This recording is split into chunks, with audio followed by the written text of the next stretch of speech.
नमस्कार दोस्तों, स्वागत है आपका एजू फॉर इंडिया के प्लेटफॉर्म पर। और यूपी प्री से संबंधित हम यहाँ पर प्रीवियस ईयर क्वेश्चंस कर रहे हैं, डिटेल में उनका सोल्यूशन यहाँ पर भी देख रहे हैं। और ये आपका जो पार्ट है ये थर्ड वाला पार्ट है। इससे पहले आपने 2 पार्ट कंप्लीट कर लिए होंगे। अगर नहीं किया है तो आप जा करके प्लेलिस्ट में उन्हें अटेंड कर सकते हैं, वो आपके एग्जाम्स के लिए बेहद ही महत्वपूर्ण है और हेल्पफुल साबित होंगे। और ये आपका जो एग्जाम कराया गया था जिसमें क्वेश्चन पूछे गए थे वो 11 अक्टूबर 2020 को हुआ था। इस सीरीज में हम पिछले जो लगभग 10 वर्षों के जो प्रश्न हैं उन्हें हम यहाँ पर कवर कर रहे हैं।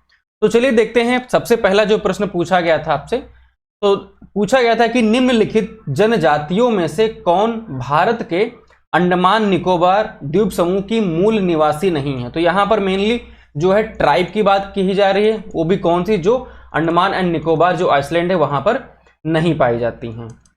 तो नहीं पाई जाने वाले में अगर बात करें तो विकल्प बी आपका सही उत्तर होगा, रेंगमा। रेंगमा यहां पर क्या होता है, ये अंडमान निकोबार में नहीं पाई जाती है, ये नागालैंड में पाई जाती है। और ये नागालैंड की जनजाति यानी कि ट्राइब है। और कैसी है, ये नागा जनजाति है या फिर नागा ट्राइब्स है।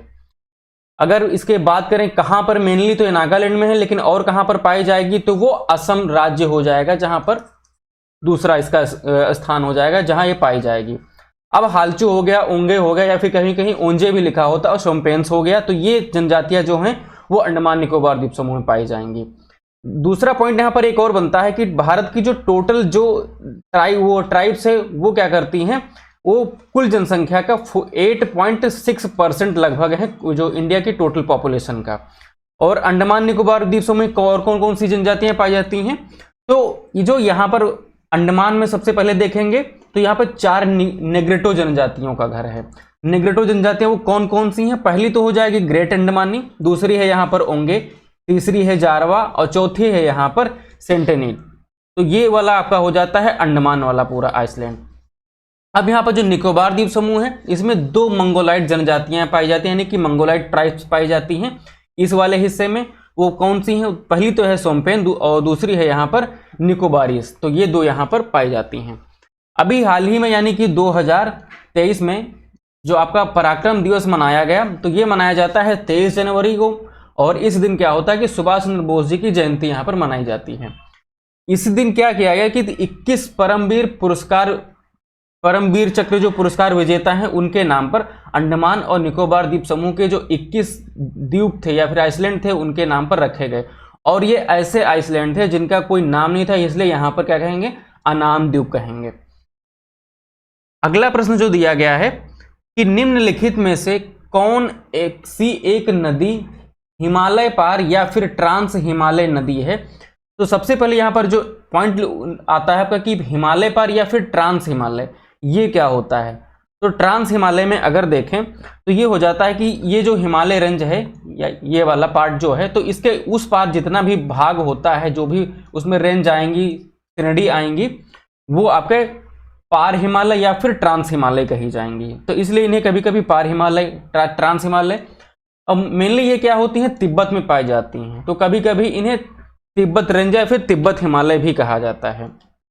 इसके बाद में यहाँ पर देख लेते हैं कि कौन कौन श्रेणियां मिल करके ये जो ट्रांस हिमालय का निर्माण करती हैं और यहाँ पर जिनकी हम यहाँ पर चर्चा करेंगे।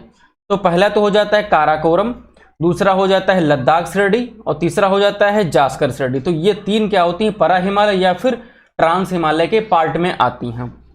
फिर यहाँ पर अगर बात कर लेते हैं काराकोरम की, तो ये सबसे उत्तर में स्थित है। एक पॉइंट आपका ये बनता है, यानी कि सबसे नॉर्थ में है। और काराकोरम के ऊपर ही ये जो काराकोरम वाला जो पार्ट हो जाता है, इसके ऊपर ही आपका K2 गार्डविन ऑस्टिन जो है सिचुएटेड है या फिर स्थित है। और ये भारत की सबसे ऊंची चोटी है। फिर ये जो सियाचिन ग्लेशियर है इस वाले पार्ट में है, तो ये भी यहाँ पर क्या हो जाता है, काराकोरम जो रेंज है उसी पर ये स्थित है, इसकी लोकेशन यहीं पर है। बाकी महान हिमालय, लघु हिमालय, शिवालिक ये इधर हो जाता है। अगर सबसे पहले क्या आता है काराकोरम, फिर आएगा लद्दाख, फिर आएगा जास्कर, फिर आएगा पीर पंजाल, फिर आएगा शिवालिक। तो इनको अगर हम नॉर्थ टू साउथ या साउथ टू नॉर्थ अगर याद करने का तरीका रखें, तो अगर ऊपर से देखें तो याद रखना है KLJPS, इस वाले फॉर्म का को याद रखना है, काराकोरम, लद्दाख, जास्कर, पीर पंजाल और शिवालिक रेंज। अब देख लेते हैं जो क्वेश्चन आपसे पूछा गया था। क्वेश्चन में आपका जो सही उत्तर हो जाएगा वो सतलज हो जाएगा। बाकी देखो ये क्या है, झेलम हो जाती है, गंगा हो जाती है, रावी हो जाती है, ये ट्रांस हिमालय के भाग नहीं। जबकि सतलज की अगर उत्पत्ति की बात करें तो ये सतलज नदी है और ये इस तरीके से कैलाश रेडी जो है इसके पास से क्या है, इसका उद्गम होता है। किस तरीके से, तिब्बत में कैलाश पर्वत है, उसके साइड में क्या है, मानसरोवर झील है, और उसके पास में क्या है, एक राकस ताल है। कहीं की राकस ताल या फिर कभी कभी आपको राक्षस ताल के नाम से मिलेगा, तो वही आपका उत्तर हो सकता है। तो वहां से इसका उद्गम होता है।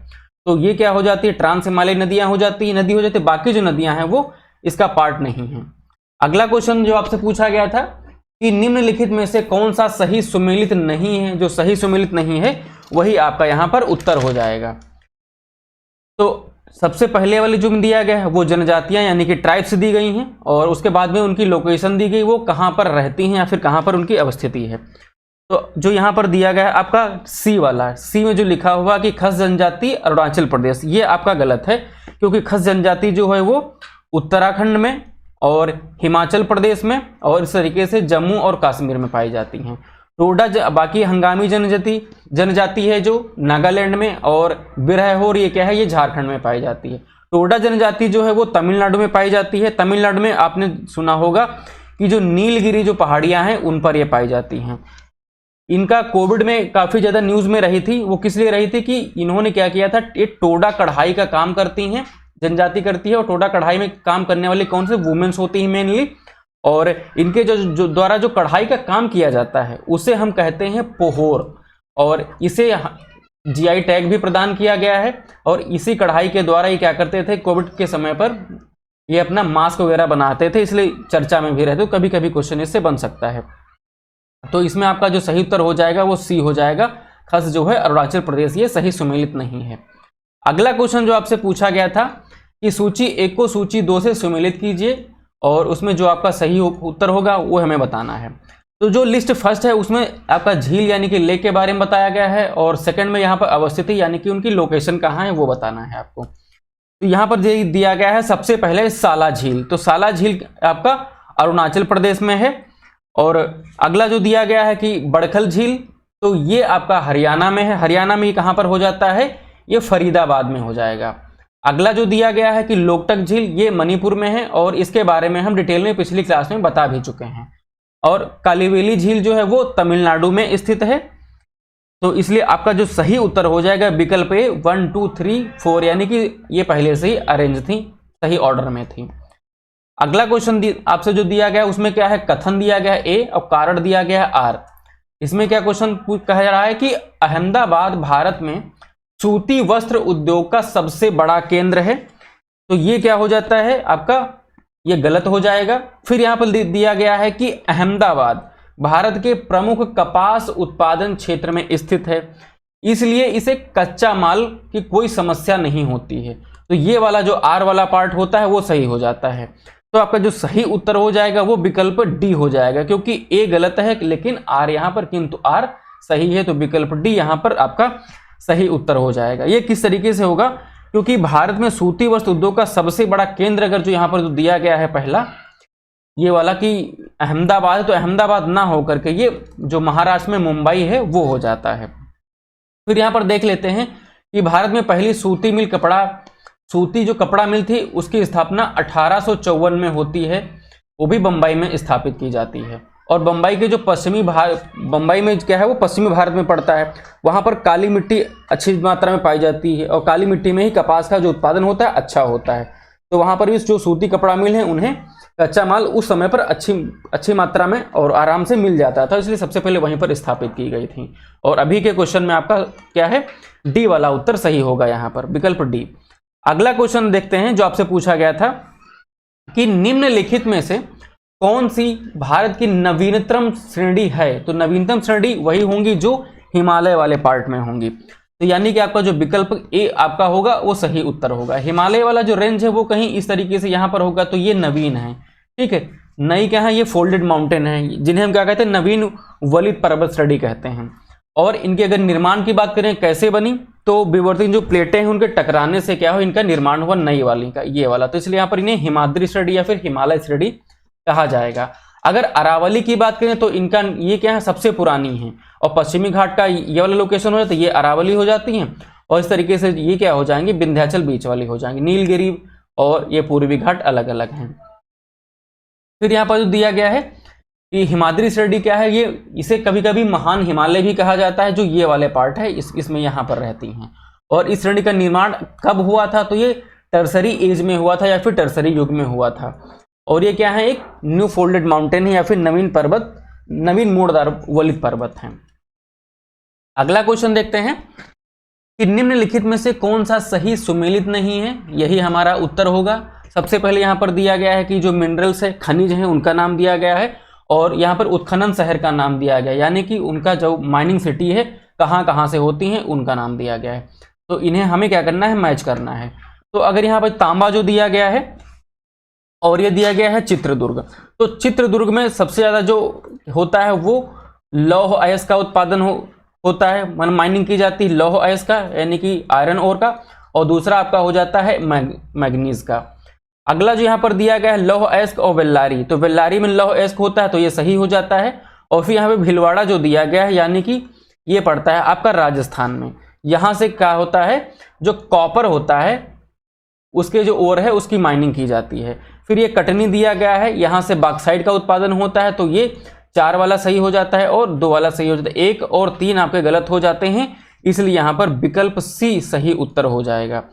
आपका जो चित्रदुर्ग और बेल्लारी हो जाता है, इनकी लोकेशन कर्नाटक राज्य में है, और बाकी का जो बचता है भीलवाड़ा राजस्थान में, और जो कटनी यहाँ पर दिया गया है ये मध्य प्रदेश में है।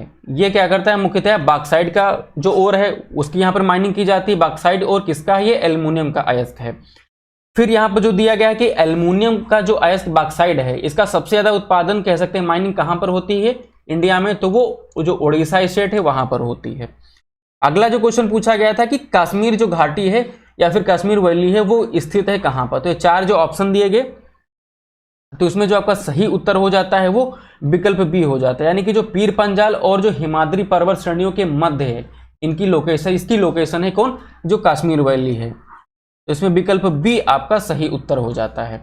कश्मीर वैली की अगर लोकेशन देखें तो ये वाला देखो क्या होता है, ग्रेट हिमालयन रेंज हो जाती है, यानी कि हिमाद्री पर्वत श्रेणी, और इस तरह यहाँ पर क्या हो जाता है, पीर पंजाल रेंज हो जाती है, तो इनके बीच में लोकेटेड है। तो इसलिए आपने विकल्प बी आपका सही उत्तर होगा। ये इंडिया का पार्ट है और ये जम्मू कश्मीर की लोकेशन है, और इसी में क्या होता है, अब जो डिवाइड करके इधर वाले पार्ट में लद्दाख बनाया गया, बाकी इधर वाला क्या हो जाता है, जम्मू कश्मीर। तो कश्मीर वैली की लोकेशन कहाँ है, ये वाला, और इसका ये क्या है, मैग्नीफाई रूप है, यानी कि बड़ा वाला रूप है, जिसे आप अच्छे से देख सकते हैं।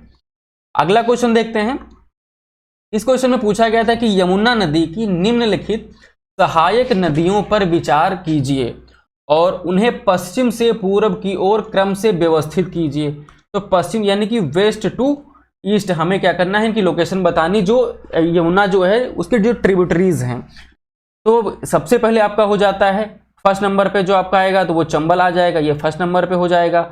उसके बाद में सिंध आएगा, उसके बाद में आपका बेतवा आएगा, और 4th नंबर पे आपका क्या आ जाएगा, केन आ जाएगा।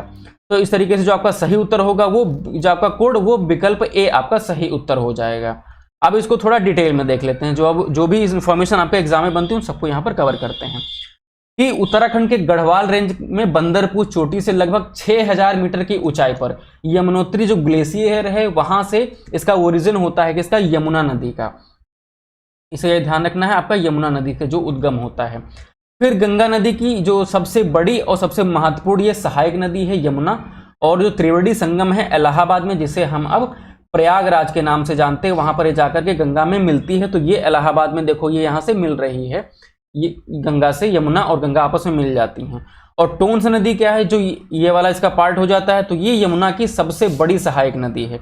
अब अगर इसकी बात कर लेते हैं, ये किस तरीके से कहां पर आकर के मिलती हैं, जो 4 नदियां दी गई। तो सबसे पहले मैंने बोला कि चंबल पश्चिम में, तो ये सबसे पहले चंबल आ जाएगा पश्चिम में। इसके बाद आपका सिंध आएगा, ये वाला पार्ट। उसके बाद में बेतवा आएगा, और उसके बाद में इधर कहीं पर केन आएगा। फिर अगर जो ये चंबल नदी दी गई है यहाँ पर अगर इसकी बात कर लेते हैं, तो ये उत्तर प्रदेश का जो इटावा जिला है वहां पर जाकर के ये यमुना नदी से मिलती है यहाँ पर। और फिर अगर यहाँ पर बात करते हैं कौन कौन से बांध बने हुए हैं, डैम कौन कौन से बने हैं, तो एक आपने नाम सुना होगा, जानते होंगे, गांधी सागर बांध है, एक राणा प्रताप सागर बांध है, एक तीसरा आपका हो जाता है जवाहर सागर बांध, और चौथा आपका हो जाता है कि कोटा बैराज बांध। तो ये सारे यहां पर स्थित हैं। अगला क्वेश्चन जो आपसे पूछा गया था कि कोलकाता बंदरगाह से अगरतला के लिए पहली मालवाहक जहाज जो है वो जुलाई 2020 में बांग्लादेश के निम्नलिखित में से किस बंदरगाह से होकर के भेजा गया। यहां पर हमसे पोर्ट के बारे में पूछा जा रहा है। तो यहां पर जो आपका सही उत्तर हो जाता है विकल्प डी, यानी कि चट्टोग्राम, या फिर उसे कभी कभी चिटगांव के नाम से जानते हैं। ये मेनली कोलकाता का जो बंदरगाह है वहां से निकला, तो ये कोलकाता पोर्ट हो जाता है, और ये चिटगांव पोर्ट तक गया। भेजा कहाँ गया था? अगरतला में। तो अगरतला क्या है? ये इंडिया की लोकेशन है, तो ये यहाँ पर चिटगांव में भेजा जाता है।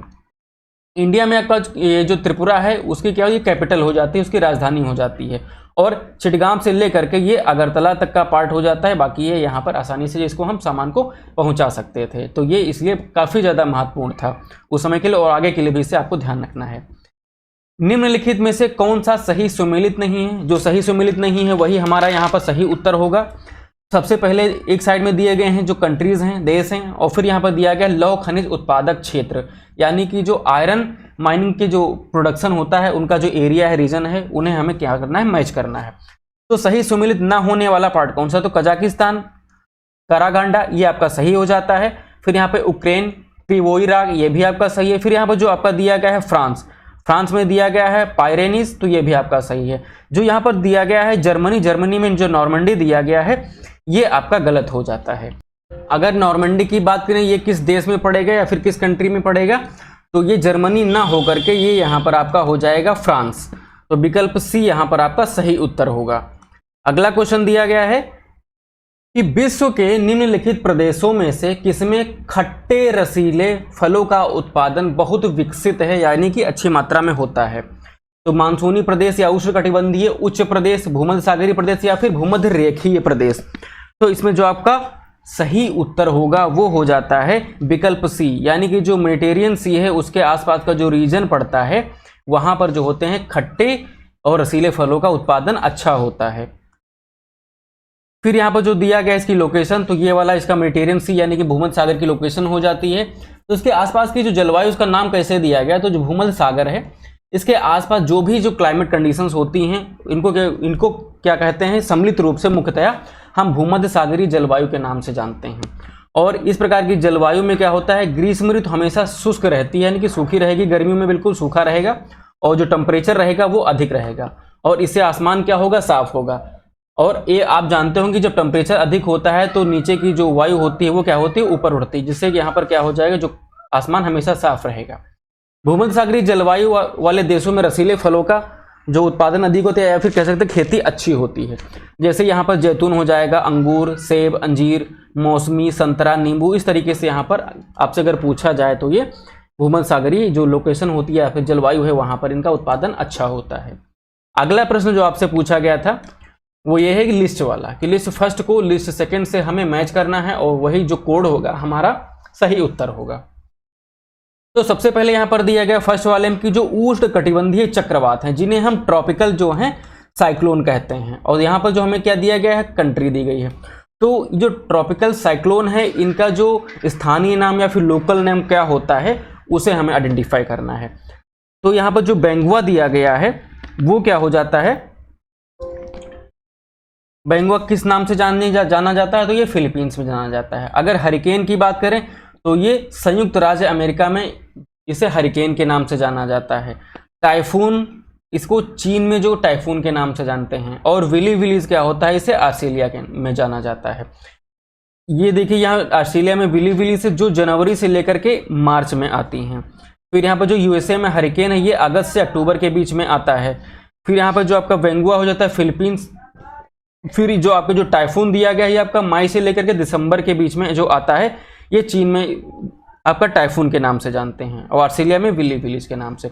इन्हें उष्णकटिबंधीय चक्रवात या फिर इन्हें ट्रॉपिकल साइक्लोन। अगला क्वेश्चन देखते हैं। हाँ, तो इसमें जो आपका सही उत्तर हो जाएगा वो विकल्प बी आपका सही उत्तर होगा, क्योंकि 3, 4, 2, 1 सही आपका ऑर्डर मैच कर रहा है ABCD से। अगला क्वेश्चन देखते हैं कि डार्लिंग जो श्रृंखला ऑस्ट्रेलिया के निम्नलिखित तटों में से किस पर अवस्थित है? एक डार्लिंग जो रेंज है ऑस्ट्रेलिया में, उसके बारे में बात कही जा रही है, पूछा जा रहा है।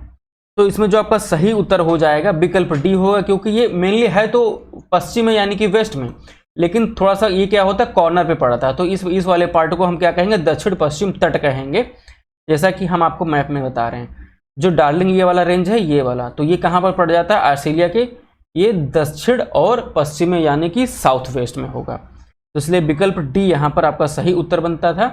अगला क्वेश्चन देखते हैं, निम्नलिखित में से कौन सी महासागरीय धारा हिंद महासागर से संबंधित है। जो इंडियन ओशियन है वो कौन सी यहाँ पर क्या हो जाती है, हिंद महासागरीय धारा है। जो ओशियन क्या कहते हैं, करंट चलती है, उनके बारे में बात कही जा रही है। तो विकल्प सी आपका सही उत्तर हो जाएगा, क्योंकि जो अगुलाहास धारा होती है वो इंडियन ओशियन में बहती है। तो ये वाला लोकेशन जो आप यहाँ पर देखोगे ये अगुलाहास है, तो ये मेनली क्या है, इंडियन ओशियन में बहती है। बाकी की जो फ्लोरिडा धारा हो जाती है ये अटलांटिक ओशियन में बहती है, ये वाले रीजन में। फिर यहाँ पर जो दिया गया है कनारी, ये भी अटलांटिक ओशियन में बहती है, इस वाले पार्ट में। फिर यहाँ पर जो दिया गया अगुलाहास समझ गए। फिर एक यहाँ पर दिया गया है क्यूराइल धारा। तो क्यूराइल धारा की अगर बात करें तो ये जो पैसिफिक ओशियन है यानी कि प्रशांत महासागर है, वहाँ पर इसकी लोकेशन है, ये वाला, इस वाले रीजन में, पैसिफिक ओशियन में। फिर यहाँ पर क्या हो जाता है कि फ्लोरिडा धारा और अगुलाहास धारा, ये फ्लोरिडा धारा और ये क्या यहाँ पर दिया गया अगुलाहास धारा, ये क्या है, ये गर्म है यानी कि ये वार्म है। और बाकी यहाँ पर जो बचती हैं क्यूराइल और कनारी, ये कनारी हो जाती है और क्यूराइल हो जाती है, तो इस तरीके से ये क्या है, कोल्ड है यानी कि ये ठंडी धाराएं हैं। अगला क्वेश्चन आपसे जो पूछा गया था लिस्ट वाला, लिस्ट फर्स्ट को लिस्ट सेकंड से हमें मैच करना है। तो सबसे पहले यहाँ पर क्या दिया गया, निर्जातीय समूह दिया गया और यहाँ पर कंट्रीज दी गई जिन्हें हमें मैच करना था। निर्जातीय समूह यानी कि यहाँ पर आपका जो एथनिक ग्रुप होते हैं और ये किस कंट्री से बिलोंग करते हैं उनके बारे में हमें बताना था। तो यहूदियों की अगर बात करें तो इनका संबंध ये इजराइल से है, और टेडा की अगर बात करें तो ये लीबिया से हो जाता है, थर्ड वाला। बेजा की बात करें तो ये हो जाता है आपका मिस्र से, और लुर की बात करें तो ये आपका ईरान से इनका संबंध है। तो बाकी ये क्या है, वेस्टर्न एशिया की कंट्रीज हैं, कुछ आपका इधर लीबिया पड़ेगा और ये इजिप्ट हो जाएगा, तो ये थोड़ा सा पार्ट अलग हो जाता है। अगर इनकी करेक्ट लोकेशन देखें तो ये लीबिया हो जाता है, ये इजिप्ट हो जाता है, फिर ये यहाँ पर आपने देखा कि ये इजराइल हो जाता है, फिर ये ईरान हो जाता है। तो इस तरीके से इनकी कुछ लोकेशंस यहाँ पर दी गई हैं। फिर जो क्वेश्चन हमसे पूछा गया था कि निम्नलिखित में से कौन सा सही सुमेलित नहीं है। तो जो सही सुमेलित नहीं है वो हमारा सही उत्तर होगा। तो यहाँ पर कुछ कंट्री नाम दिए गए हैं और उनकी जो कैपिटल है, उनकी जो राजधानी है वो, तो देश और उनकी राजधानी के नाम से हमें मैच करना है। तो जो मोरक्को की जो राजधानी है वो रबात हो जाती है, जो ट्यूनिसिया की राजधानी है वो ट्यूनिस हो जाती है, फिर जो अल्जीरिया है उसकी अल्जीरियस हो जाती है। फिर यहाँ पर एक जो नाम दिया गया है केप वर्ड, तो केप वर्ड की जो है क्या है, राजधानी किसकी है, केप वर्ड में, तो ये इसका राजधानी हो जाती है प्राया, ये वाला आप देख पा रहे होगे केप वर्ड। फिर यहाँ पर जो दिया गया है बमाको, तो ये माली की राजधानी है, ये माली हो जाती है और इसकी जो कैपिटल है ये बमाको हो जाती है। तो ये दोनों क्या हो जाते हैं, अलग हो जाते हैं। तो विकल्प डी क्या है, सही सुमेलित नहीं है, इसलिए आपका जो सही उत्तर होगा वो विकल्प डी सही उत्तर होगा। अगला क्वेश्चन जो हमसे पूछा गया था कि दक्षिण अफ्रीका का पोस्टाम्बुर्ग जो आपका दिया गया है उसका समीपवर्ती क्षेत्र निम्नलिखित में से किस खनिज उत्पादन का प्रमुख है, या फिर सबसे ज्यादा वहां पर किस जो क्या है मिनरल्स है उसकी माइनिंग अच्छे से की जाती है या फिर ज्यादा होती है। तो यहाँ पर आपका जो विकल्प सी है वो सही उत्तर हो जाएगा। ये जो मैग्नीज है उसका यहाँ पर सबसे ज्यादा माइनिंग की जाती है, ये आपका अफ्रीका में पड़ता है, वो भी कौन सा, साउथ अफ्रीका में। अगला देखते हैं, सूची फर्स्ट को सूची सेकंड से हमें मैच करना है। सबसे पहले यहाँ पर जो पर्वत दिए गए यानी कि जो माउंटेन दिए गए हैं और फिर वो किस कंट्री से बिलोंग करते हैं या फिर उनकी लोकेशन कहाँ पर है उन्हें हमें बताना है। तो एटलस जो यहाँ पर दिया गया है वो मोरक्को में आपको मिलेगा। किलिमंजारो की अगर बात करें तो वो तंजानिया में है, और फिर चिम्बारोजो की अगर बात करें तो ये इक्वाडोर में है। फिर यहाँ पर पायरेनीज की अगर बात करें तो ये फ्रांस और स्पेन में रेंज है। तो इस तरीके से जो आपका सही उत्तर होगा विकल्प ए हो जाएगा, यानी कि 4 3 2 1, तो विकल्प ए आपका सही उत्तर है यहाँ पर। फिर यहाँ पर अगला क्वेश्चन है कि मलेशिया में एक किंटा घाटी है, यानी कि किंटा वैली जो यहाँ पर है मलेशिया के अंदर, तो ये किसके लिए प्रसिद्ध, किसके लिए फेमस है उसे हमें बताना है। तो जो टिन का जो उत्पादन होता है इसके लिए फेमस है। इसकी लोकेशन मलेशिया में कुछ इस तरीके से यहाँ पर हो जाती है, तो इसके लिए मुख्यतः जाना जाता है। अगला क्वेश्चन जो पूछा गया था हमसे कि निम्नलिखित में से किन देशों से होकर भूमध्य रेखा नहीं गुजरती है। भूमध्य रेखा यानी कि आपका जो इक्वेटर है वो नहीं गुजरता है। यहाँ पर जो चार जो ऑप्शन दिए गए, वो चारों जो नाम दिए गए कंट्रीज के, वो अफ्रीकन कंट्रीज हैं।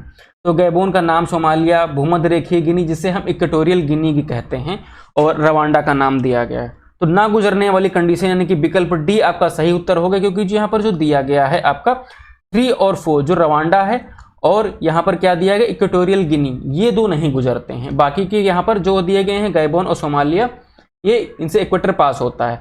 अगर अफ्रीका की बात करें तो अफ्रीका की कुल क्या है 7 अफ्रीकन कंट्रीज की 7 जो कुल कॉन्टिनेंट की जो 7 कंट्रीज हैं या फिर 7 देश है उनसे होकर के वो गुजरती है भूमध्य रेखा या फिर इक्वेटर, ये देख सकते हैं आप। बाकी यहाँ पर देख लेते हैं जो 2 नाम दिए गए। पहला तो रवांडा, तो रवांडा की अगर बात करें तो ये देखो 0 डिग्री हो जाता है, तो ये इसके नॉर्थ में हो चला जाता है। रवांडा की लोकेशन यहाँ पर कहीं हो जाती है। फिर यहाँ पर इक्वेटोरियल जो गिनी दिया गया, ये जो इक्वेटर है उसके नॉर्थ में हो जाती है और ये इसके साउथ में, इसकी लोकेशन रवांडा की साउथ में है और इसके नॉर्थ में है। तो ये क्या है, बहुत माइन्यूट सा डिफरेंस है जिससे आपसे क्वेश्चन बना के पूछा गया था। अगर फिर बात कर लेते हैं इक्वेटर की, इक्वेटर कहाँ पर, ये 0 डिग्री सेंटीग्रेड, और ये क्या होती है कुल जो 13 जो कंट्रीज हैं उनसे होकर के पास होती है। तो कौन कौन सी कुल 13 कंट्रीज हैं उनके नाम दिए गए हैं और ये मैप पर उनकी लोकेशन है। तो ये वाला जो पार्ट, थर्ड वाला पार्ट था, यहाँ पर कंप्लीट होता है। मिलते हैं आपको एक अगले सेशन यानी कि 4th पार्ट में भूगोल के। तब तक आप अपनी चीज़ों को कंप्लीट करते रहिए और पढ़ते रहिए।